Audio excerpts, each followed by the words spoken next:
哇！而家落緊雪啦，係超級凍咧，所以得1度嘅啫。喺個立山上邊咧，係非常之開心。不枉此行啊！點解立山黑步叫立山黑步？呢條立山黑步阿爾卑斯山路線，除咗觀光，仲有咩作用？呢條登山路線，登山人士究竟要坐幾多程交通運輸工具？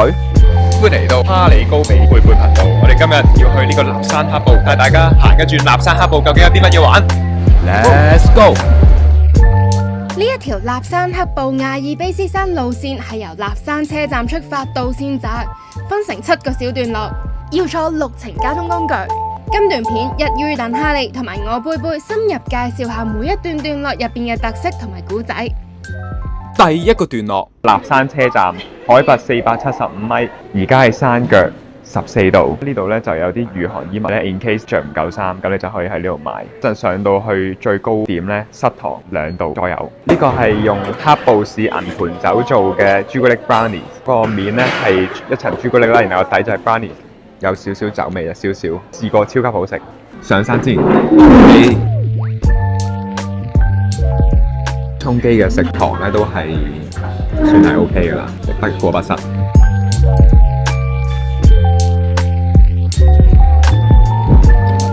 呢架立山斜面纜車咧，佢個平均斜度係24度，全長1.3公里。咁頭先見到咧，車長室同埋喺個乘客車廂中間咧。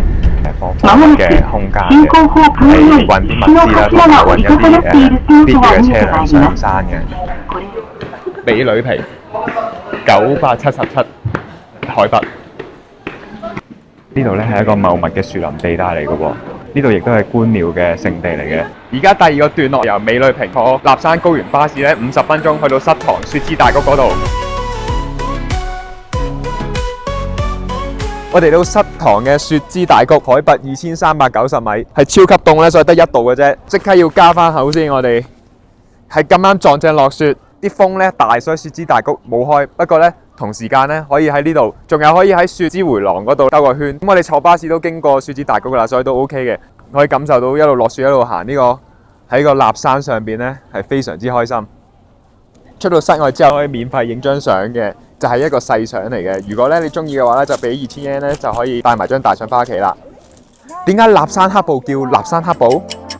立山黑步呢個名其實係指日本北陸富山縣嘅飛驒山脈北部、立山連峰同埋東側黑部峽谷嘅合稱。當然，立山黑步最出名就係雪之大谷同埋黑部水巴。立山黑步阿爾卑斯山路線貫穿富山同埋長野之間嘅山脈，由立山車站到線澤，路線最高海拔2450米。好跣啊！呢度我哋行緊雪地啊，因為要非常之小心啊，又係。Manufacturers, be careful。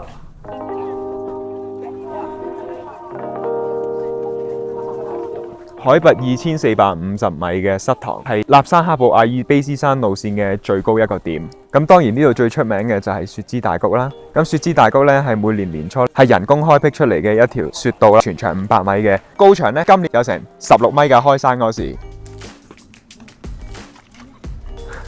不枉此行啊！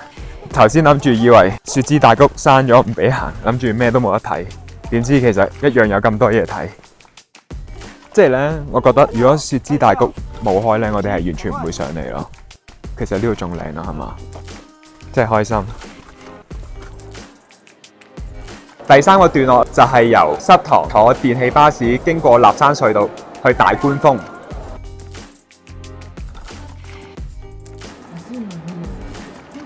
立山隧道全程要坐10分鐘嘅。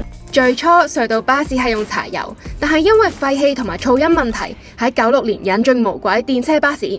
直到2024年開山季節結束之後，由於維修零件短缺，官方決定喺25年全線改用電動巴士。依家嚟到第4個段落，喺大觀峰，海拔2316米，我哋準備要坐立山空中纜車，坐7分鐘離開立山去黑部平。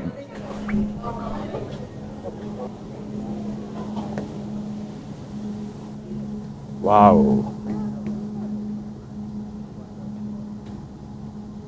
立山空中纜車全長1.7公里，呢個空中纜車喺起點到終點之間都冇任何嘅柱躉嘅，你喺纜車入邊咧，好似置身喺空中。我哋離開咗立山，而家嚟到黑布坪。黑布坪嘅海拔係1828米。咁呢度咧有手信店、唔同嘅展望台啦，可以行出去睇下啲雪景㗎。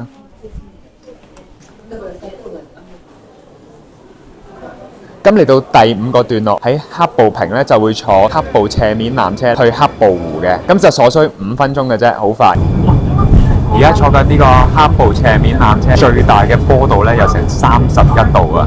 而家第6個階段嚟到黑布湖，海拔1455米，我哋會徒步行去黑布水壩。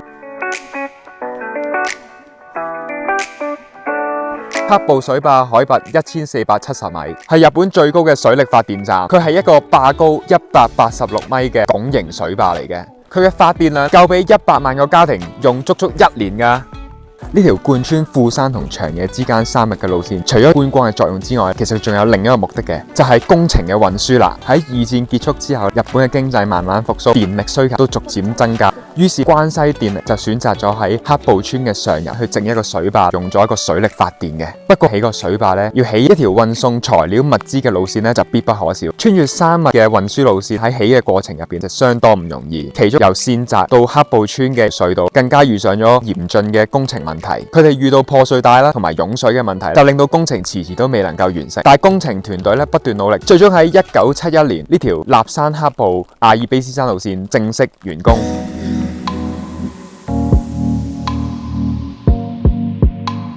冇睇落咧，今日我哋拍得好 easy 啊！其實啲魚咧係好大啊，然後咧又要攞住部相機又唔執得水。今次旅程可以體驗到工程人員當時辛苦嘅一小部分，真係而家又凍又濕啊！咁嗰時咧工程仲遇到破碎帶，啲水咧係喺隧道度湧出嚟，啲水又凍喎，係攝氏2度至5度左右，超級辛苦去完成隧道工程，好凍啊！而家流晒鼻水，希望大家都中意呢段片啦。上邊咧呢個就係上220級嘅觀景台啦。夏天嗰時咧上去咧就會睇到呢條壩洩洪嘅景象，係會見到啲彩虹咁樣嘅。呢個工程動用咗1000萬人次，當中仲有171人係喺工程期間咧殉職咗嘅。一陣就要帶大家去穿越呢個工程最難起嘅一段，就係關電隧道。好，呢個就係我哋第7個段落啦，亦都係最後一個段落啦。由黑布水壩坐巴士翻去線澤。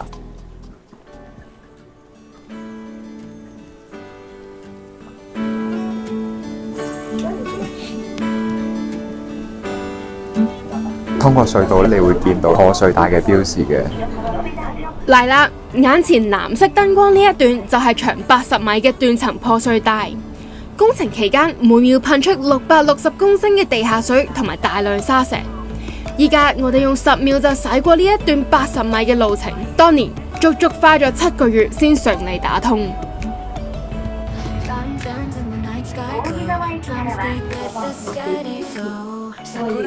成個立山黑布阿爾卑斯山路線咧，我哋咧大概用咗5個鐘頭嘅時間。咁咧，如果喺立山車站上山嘅朋友咧，我建議可以喺立山車站咧先食咗少少嘢，先再上山嘅。咁成個旅程喺膝堂嘅雪之大谷同埋喺黑布湖、黑布水壩咧係佔最多時間嘅。記得 comment like 未 subscribe 嘅快啲 subscribe， 期待我哋下一次旅程啦。